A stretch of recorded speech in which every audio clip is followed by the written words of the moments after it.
Everybody. We're ready for chapter 6 of My Life as Alien Monster Bait.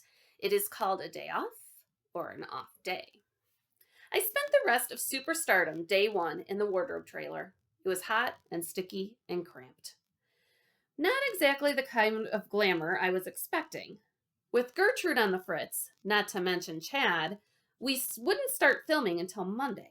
But the man and woman, I still didn't know which was which, kept me around trying to take out a bunch of clothes and makeup. The clothes got weirder every second. By the end of the day, they'd settled on a leather shirt and chiffon pants.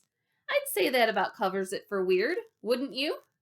When I wasn't trying on clothes, I was trying out different rub-on tattoos for my arms or begging them not to turn my ears into Swiss cheese with their ear piercer thingy. They agreed to hold off on the ears until Monday.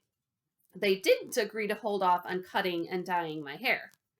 The guy, or gal, began snipping as the other guy, or gal, tried red, then green, then purple, blue, orange. We must have tried every color in the rainbow. And by the end of the day, that's exactly what I looked like, a spiked, punked, mohawked rainbow. Don't worry, they said. A little soap and water, it'll wash right out, same as those rub-on tattoos. That's what they said as I climbed into the limo Saturday night. But as I sat in church on Sunday morning, I knew it wasn't so. I've got to hand it to Pastor Bergman. He did a pretty good job of not staring. Well, okay, he stared, but at least his mouth didn't hang open. Well, at least it didn't hang open all the time. Only when his eyes scanned over to our section of the church, which for some reason seemed to be every 4 or 5 seconds. Then there was the rest of the congregation. I know they did their best to pay attention to their pastor, but no matter how hard they tried, their eyes kept darting over to my illustrated arms and my Technicolor glow-in-the-dark do. Even with all that, the sermon was good. Too good.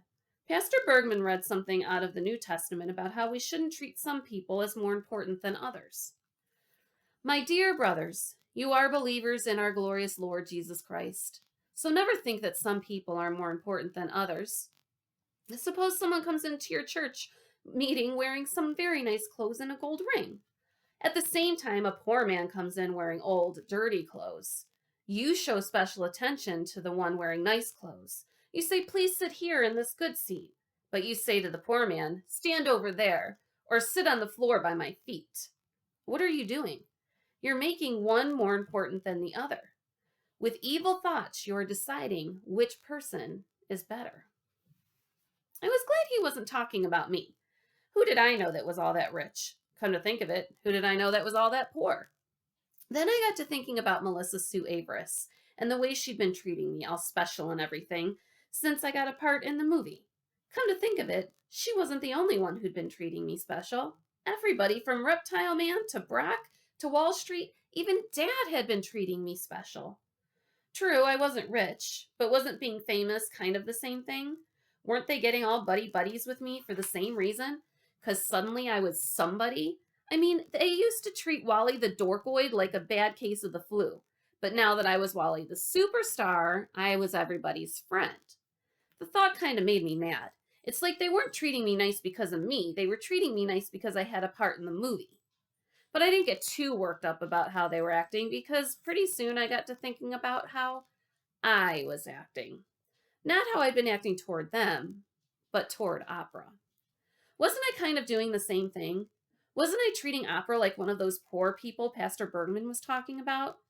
Oh, sure, he wasn't poor, at least when it came to money. But when it came to popularity, Opera was flat broke. And while we're on the subject, what about Melissa Sue? Wasn't I treating her special because she was rich? Maybe not in money, but definitely in looks and personality?